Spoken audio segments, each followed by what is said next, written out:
बिस्मिल्लाहिर्रहमानिर्रहीम। अस्सलाम वालेकुम स्टूडेंट्स। तो हम सीख रहे हैं क्लास 6 साइंस, इसके चैप्टर नंबर 6 हम सीख रहे थे। इस वीडियो में हम इसके जो पिछले जो वीडियो है उसमें हमने क्वेश्चन नंबर 5 तक अच्छी तरह से सीखा था, समझा था, ठीक। तो उसमें हमने लॉन्ग क्वेश्चन के पार्ट 1 जो कि बिल्कुल सेम टू सेम सवाल दिया हुआ है, तो यकीन बात है उसको हमने वहाँ पे किया था यकीनन। तो इस वीडियो में बाकी जो दो सवाल हैं लॉन्ग क्वेश्चन के, identify 5 compounds found in your home and write down their uses, और 6, 7 जो कि बिल्कुल same to same long questions के ही है। तो यकीनी बात है इन दोनों के लिए आपने आंसर सेम ही लिखना है, ठीक। 6 और 2, 7 और 3 के लिए। तो इस वीडियो में हम क्वेश्चन नंबर डी और ई दोनों अच्छी तरह से सीखेंगे, समझेंगे, समझ गए।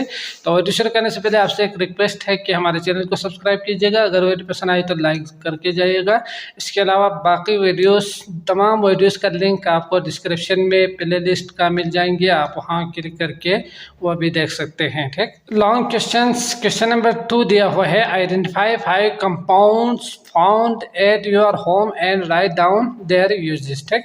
तो आपके घर में जो कंपाउंड्स है ना, मुख्तलिफ किस्म की, यकीनी बात है बहुत सारे हो सकते हैं कंपाउंड्स। तो एलिमेंट्स सिर्फ 118 था, ये हमने सीखा था। कंपाउंड्स तो आप जितना चाहो बना सकते हैं मुख्तलिफ किस्म के आइटम्स को मिला के। तो ये 5 जो है ना, आपने अपने घर में जो इस्तेमाल करने वाले 5 कंपाउंड्स को आपने आइडेंटिफाई करना है, ठीक। पहले आप उसमें से शनाख्त करके, पहचान के, फिर उसको लिखना है। इसके बाद आपने क्या करना है, राइट डाउन देयर यूजेस, और आप उसके इस्तेमाल को भी, क्या हम किस चीज़ के लिए इस्तेमाल करते हैं वो भी आपने लिखना है, ठीक। तो हमने यकीनन 2-3 चीज़ें अच्छी तरह से सीखा है, जैसे कि वाटर, H2O, साल्ट जो है, और इसके अलावा जो नमक कहा जाता है उसे, यकीनी बात है ना। तो इसके अलावा हमने बाकी जो शुगर था और भी बहुत कुछ हमने सीखा था। तो इनमें से आपने 5 का आपने लिखना है। लिखने के बाद किस चीज़ के लिए इस्तेमाल करते हैं वो भी आपने यहाँ पे लिखना है, ठीक। तो लिखते हैं और मज़ीद समझते हैं इसको। तो सवाल है आपके पास, identify 5 compounds found at your home and write down their uses, ठीक। तो आपने क्या करना है, आपके घर में इस्तेमाल होने वाले 5 कंपाउंड्स को आइडेंटिफाई करना है, पहचानना है। इसके बाद लिखेंगे यकीनन, और इसके बाद क्या लिखेंगे, राइट डाउन देयर यूजेस, और किस चीज़ के लिए आप इस्तेमाल करते हैं वो भी आपने यहाँ पे लिखना है, ठीक। तो we use the following compounds, हम जो कुछ यहाँ पे 5 लिखा है आप अपने हिसाब से भी लिख सकते हैं, ये 5 भी आप लिख सकते हैं, वो आपकी मर्जी, ठीक। तो ये 2 चीज़ें हमने पूरे चैप्टर में अच्छी तरह से सीखा है, बल्कि शुगर भी अच्छी तरह से सीखा है। तो बाकी मज़ीद 3 हम इसमें चलेंगे। तो यहाँ पे आप देख सकते हैं, वाटर है, H2O, टेबल साल्ट है, NaCl, यही है ना। इसके बाद सुक्रोस यानी शुगर जो है वो आपके पास घर में आप यूज़ करते हैं। इसके बाद सोप भी यूज़ करते हैं, साबुन वगैरह, टूथपेस्ट आप यूज़ करते हैं, एंड बेकिंग पाउडर आप यूज़ करते हैं, और भी बहुत कुछ है जिनमें से आप 5 का यहाँ पे लिखेंगे, ठीक। तो ये सारी चीज़ें क्या है, कंपाउंड्स है जो हम किस चीज़ के लिए इस्तेमाल करते हैं वो भी लिखेंगे। यूजेस ऑफ वाटर, तो पानी हम किस चीज़ के लिए इस्तेमाल करते हैं, तो यकीनन आप डायरेक्ट बता सकते हो कि पानी हम पीने के लिए इस्तेमाल करते हैं, कुकिंग के लिए इस्तेमाल करते हैं। तो water is use for drinking, cooking, यही है ना। तो यहाँ पे डबल आ चुके हैं, इसको मिटाना होगा, ठीक। कुकिंग, वॉशिंग, बाथिंग, नहाने के लिए या वॉश करने के लिए, धोने के लिए, और पर्पसेस एंड ग्रो फूड, और फूड को ग्रो करने के लिए हम इस्तेमाल करते हैं, यही है ना। और भी बहुत कुछ है, आप इसमें से लिख सकते हैं। इसके बाद टेबल जो साथ है वो किस के लिए इस्तेमाल करते हैं, तो ये टेस्ट के लिए, जायके के लिए हम इस्तेमाल करते हैं, यही है ना। तो it is use to improve the taste of our food, हमारे फूड का जो टेस्ट है उसकी इम्प्रूव के लिए यकीनन हम टेबल साल्ट यूज़ करते हैं, नमक। इसके अलावा it also use to preserve, तो आर भी आना चाहिए था, प्रिजर्व आर भी, ठीक। द ईटेबल्स, तो जो ईटेबल्स चीज़ें हैं खाने के लिए हम जो स्टोर करते हैं, यकीनी बात है उसमें अगर आप नमक छिड़केंगे तो यकीनी बात है वो हिफाजत रहेंगे और बाद में आप यूज़ भी कर पाएंगे। तो इसके लिए आप क्या करेंगे, it also use to preserve the eatables, करके लिखेंगे, ठीक। Uses of sucrose, it is use to in foods में हम इस्तेमाल करते हैं, एंड सॉफ्ट ड्रिंक में हम इस्तेमाल करते हैं एज द स्वीटनर के लिए, ठीक। यकीनी बात है मीठा अगर आपको चाहिए हो ना, अगर आपने मीठा करनी हो कोई भी चीज़ तो उसके लिए ये शुगर हम इस्तेमाल करते हैं, यही है ना, तो आप यही लिखेंगे। इसके बाद सोप किसके लिए, हाँ, यकीनी बात है आप क्लीन करने के लिए, साफ़ करने के लिए इस्तेमाल करते हैं कोई भी चीज़, चाहे आपके घर में मौजूद चीज़ें हों या आपके बॉडी हो, तो आप इसके लिए इस्तेमाल करते हैं। Soap is used in cleaning of clothes के लिए इस्तेमाल करते हैं, और ह्यूमन बॉडी को साफ़ करने के लिए, नहाने के लिए यकीनन हम यूज़ करते हैं साबुन, तो ये आप लिखेंगे।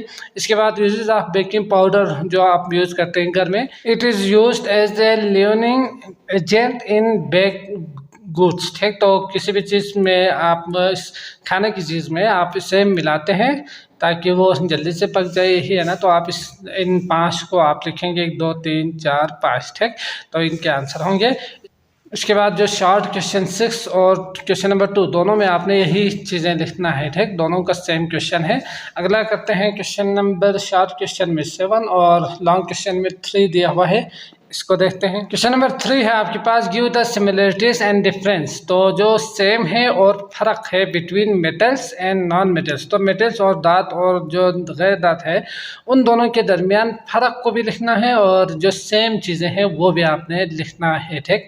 तो हमने पूरे चैप्टर एक्सप्लेनेशन में अच्छी तरह से सीखा था कि मेटल्स क्या है और नॉन मेटल्स क्या है, धातें जो आपके पीरियडिक टेबल में ये जो साइट में आपको नज़र आ रहे थे, तो वो वाला मेटल्स, और ये जो साइट है उसमें आपको सॉरी ये वाला नॉन मेटल्स, और ये उस साइट में मेटल्स शो किया हुआ है, तो आपने यकीनन समझा होगा।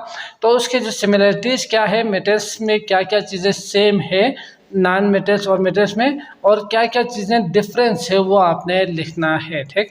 तो हमने देखा था कि मेटल्स और नॉन मेटल्स में क्या फ़र्क है, तो ये दोनों चीज़ें एलिमेंट है ना, तो यकीनी बात है सेम चीज़ तो ये हो गए, और इसके अलावा जो सख्त जो चीज़ें हैं वो सेम होते हैं। इसके अलावा टेम्परेचर के हिसाब से भी हो सकते हैं, तो इसको पहले लिखते हैं, इसके बाद मज़ीद समझते हैं। तो सवाल है आपके पास, give the similarities and difference between metals and non metals, तो पहले लिखेंगे सिमिलरिटीज़, मेटल्स और नॉन मेटल्स में क्या सिमिलरिटीज़ है, जो एक जैसे जो खूबी है या खामी है वो क्या है। तो ऑल मेटल्स एक्सेप्ट मरकरी के अलावा बाकी तमाम मेटल्स जो है ना, अगर इन सॉलिड फॉर्म में होते हैं, एट रूम टेम्परेचर में अगर आप रखेंगे तो वो सॉलिड होते हैं। Exist in all the 3 physical state, जो कि आप जानते ही है 3 जो स्टेट्स होते हैं, तो एट रूम टेम्परेचर के हिसाब से हो सकते हैं, ये तीनों में हो सकते हैं, सॉलिड भी, लिक्विड भी और गैस फॉर्म में, ठीक। इसके बाद आपके पास जो दिया हुआ है वो है ऑल मेटल्स आर एलिमेंट्स है, और ऑल नॉन मेटल्स भी क्या है, आर एलिमेंट्स है। ये हो गए आपके पास सिमिलरिटीज़। इसके बाद डिफरेंस में अगर आप देखेंगे तो जो कि हमने सीखा भी था कि मेटल्स और नॉन डिफरेंस में क्लासीफाई करके, तो इसमें आप जो चीज़ें आपको याद हो वो आप लिखेंगे यकीनन, तो कम से कम 5-6 पॉइंट तो आपने ज़रा लाजमत लिखना है, ठीक। हो सके तो सारे अल्फाज लिखिएगा। High melting and boiling point होते हैं इसके जो मेटल्स है, जिसमें हमने आयरन का एग्जांपल दिया था, और आपसे कहा था कि अगर इसको मेल्ट करेंगे, पिघलने के लिए यकीनी बात है वो उसके लिए हाई टेम्परेचर की ज़रूरत होगी, टेम्परेचर बहुत ज़्यादा हो तो ही ये मेल्ट होंगे, नहीं तो मेल्ट नहीं होंगे, ठीक। तो इसका हाई मेल्ट है, इसका लो मेल्ट है, एंड बॉइलिंग पॉइंट दोनों हार्ड है, यकीनन सख्त होते हैं, एक्सेप्ट सोडियम के अलावा बाकी सारे जो मेटल्स है वो क्या है, हार्ड है, और ये सॉफ्ट होते हैं डायमंड के अलावा। डायमंड आप जानते ही है कि बहुत सख्त होते हैं, इसके अलावा बाकी सारे जो मेटल्स है वो सॉफ्ट होते हैं। इसके बाद गुड कंडक्टर्स है, गुड कंडक्टर्स में हमने सीखा था कि जो हीट है ना वो एब्जॉर्ब और आगे ट्रांसफ़र करने का जो अमल है वो, और इसके अलावा इलेक्ट्रिसिटी जो बिजली ट्रांसफ़र करने का वो क्या है, इसमें गुड है, मतलब ये जल्दी से लेते हैं और आगे ट्रांसफ़र भी करते हैं, जबकि बाकी जो नॉन मेटल है वो बहुत ज़्यादा देर होंगे एक जगह से दूसरी जगह हीट ट्रांसफ़र होने के लिए, यकीनी बात है टाइम लगेंगे। इसके बाद है मेलेबल है और नॉन मेलेबल है, ठीक हो सकते हैं। सोनोरस है, मतलब आवाज़ आप अगर इसमें टच करेंगे या कोई चीज़ इसके साथ टकराएंगे ना तो आवाज़ पैदा होंगे। इसके साथ यकीनी बात है आवाज़ नहीं हो सकते हैं। अलॉयस कैन बी मेड, मतलब मिलावट आप करके ना नई चीज़ बना सकते हैं, कैन नॉट बी मेड नहीं बना सकते। ठीक, तो ये कुछ चीज़ें हैं, इसको आपने डिफरेंस में लिखना है। अगला देखते हैं, स्ट्रक्चर्ड क्वेश्चन दिया हुआ है, इसको भी समझते हैं अच्छी तरह। ये है आपके पास स्ट्रक्चर्ड क्वेश्चन दिया हुआ है, तो the table given on the next page, तो अगले पेज पे आपके पास जो टेबल दिया हुआ है shows the number of elements को दिखाया हुआ है that are present in the human body, जो ह्यूमन बॉडी में मौजूद है उसको उन्होंने यहाँ पे टेबल की शक्ल में दिखाया हुआ है। ठीक, तो टेबल देखते हैं। Most of them are non metals, क्या है इसमें से अक्सर नॉन मेटल्स है। Take help from the table, तो आपने क्या करना है, टेबल को पहले अच्छी तरह से देखना है। इसमें ये चीज़ याद रखना है, ये ह्यूमन बॉडी में मौजूद जितना है ना वो उन्होंने दिया हुआ है। ठीक, बाकी अगला वाला देखते हैं। तो आपके पास ये जो टेबल नज़र आ रहे हैं इसमें दिया हुआ है एलिमेंट्स ऑक्सीजन, कार्बन, हाइड्रोजन, तो ये सारे एलिमेंट्स दिया हुआ है और सिंबल्स आपके पास उन्होंने ये भी दिया हुआ है। इसके बाद जो आपके बॉडी में ना ऑक्सीजन की मकदार 65% है, ये उन्होंने दिया हुआ है। कार्बन 18.5, हाइड्रोजन 9.5, तो बाकी आप इस तरह से देख सकते हैं। ठीक, इतना परसेंट आपके बॉडी के अंदर एलिमेंट्स मौजूद है, समझ गए। तो सवाल है आपके पास, which 3 elements are most abundant in our body, तो सबसे ज़्यादा से ज़्यादा जो एलिमेंट्स है आपके बॉडी के अंदर वो कौन सा है, उनमें से आपने 3 एलिमेंट्स लिखना है यहाँ पे, समझ गए। तो आप देख सकते हैं इसमें 65% के हिसाब से ही दिया हुआ है, तो हमें ज़्यादा सोचने की ज़रूरत ही नहीं है, पहला दूसरा तीसरा ही होंगे, यही है ना। नहीं तो अगर आपके पास ये ऑक्सीजन लास्ट में या हाइड्रोजन पहले कार्बन बीच में दिया हुआ होता तो हम इस तरह सर्च करके परसेंटेज के हिसाब से हम ढूंढते थे। तो पहला दूसरा तीसरा क्या है, सबसे ज़्यादा है यकीनन हमारे बॉडी के अंदर, परसेंटेज के हिसाब से देखेंगे तो आपने यहाँ पे क्या लिखना है, 3 elements are most abundant in our body करके ऑक्सीजन, कार्बन डाइऑक्साइड और हाइड्रोजन, ये 3 लिखना है यहाँ पे। ठीक, तो यकीनन आप लिख सकते हो, लिखिएगा। बी है identify metals and mention the ones that have the least, तो आपने मेटल्स का मतलब हमने सीखा अच्छी तरह, तो आपने इनमें से जो मेटल्स है इसको आपने क्या करना है, आइडेंटिफाई कर देना है। तो ये सब आप जानते ही है गैस फॉर्म में होते हैं। तो इसमें जो मेटल्स है ना वो कौन कौन से हैं, ये पोटाशियम है, इसके बाद सोडियम दिया हुआ है आपके पास, इसके बाद मैग्नीशियम दिया हुआ है यहाँ, ये सब क्या है, कॉपर है, और इसमें कैल्शियम है। ठीक, तो ये सब क्या है आपके पास मेटल्स है। तो यकीनी बात है आप इन सब में से क्या करना है, सबसे ज़्यादा और सबसे कम को आपने यहाँ पे लिखना है। ठीक, तो आप यहाँ पे कैल्शियम, पोटेशियम, सोडियम, इसके बाद मैग्नीशियम और कॉपर ये सब लिखेंगे। लिखने के बाद सबसे कम कॉपर में है तो आप यहाँ पे लिखेंगे कॉपर हैज़ लेस देन 1% करके आप यहाँ पे लिखेंगे। ठीक, इसके बाद सबसे ज़्यादा तो आप देख सकते हैं कैल्शियम ही है ना, बाकी ये सब तो गैसियस फॉर्म में है, तो ये वाला जो है इसमें सबसे ज़्यादा है मेटल्स में, अगर आप देखेंगे तो ये आप यहाँ पे लिखेंगे। तो आप यहाँ पे कैल्शियम करके 1.5% लिखेंगे। ठीक, इसके बाद अगला है आपके पास आइडेंटिफाई नॉन मेटल्स, तो नॉन मेटल्स को आपने आइडेंटिफाई करना है।